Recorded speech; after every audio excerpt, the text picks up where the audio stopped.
Le mémorialisme est une vision de la Sainte Seine qui considère la communion comme un souvenir de ce que le Christ a fait sur la croix. Pour le mémorialiste, les éléments de la Sainte Seine sont symboliques.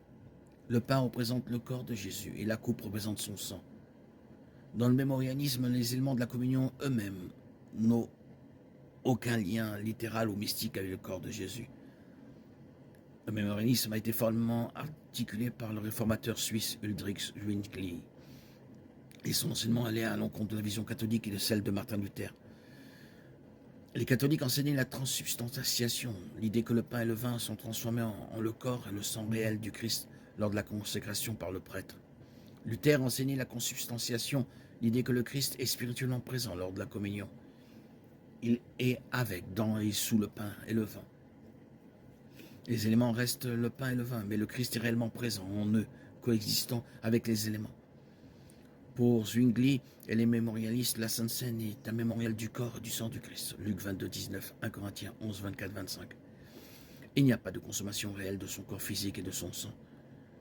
Le Christ ne peut pas être physiquement présent à la communion puisqu'il est au ciel à la droite du Père. Hébreux 8, 1, 10, 12. Au cœur du débat entre les différentes opinions sur la Sainte Seine se trouvent les paroles de Jésus lors de la dernière scène, Matthieu 26, 26, 28. Dans ce passage, Jésus appelle le pain mon corps et la coupe mon sang de l'alliance. Les mémorialistes considèrent les paroles de Jésus comme métaphoriques et pensent qu'il enseignait à ses disciples à se souvenir de son sacrifice sur la croix. Le passage de 1 Corinthiens 11 est important pour la vision mémorialiste. À 2 reprises dans ce chapitre, Jésus dit « en mémoire de moi ». Paul dit ensuite que lorsque vous mangez ce pain et buvez cette coupe, vous annoncez la mort du Seigneur jusqu'à ce qu'il vienne.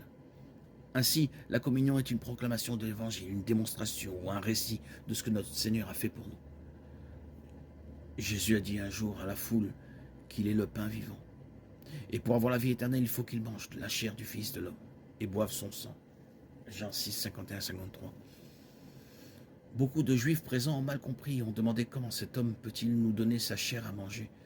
Jésus ne disait pas qu'une personne doit manger sa chair littérale et boire son sang pour être sauvée. Comme il l'affirme plus tard, ses paroles sont esprit, Jean 6, 63. C'est-à-dire qu'il parlait spirituellement. Une personne n'obtient pas la vie éternelle en mangeant la Sainte Seine. La vie éternelle vient plutôt en faisant confiance à la mort et à la résurrection de Jésus. Romains 10, 9, 10, 1 Corinthiens 15, 2, 4.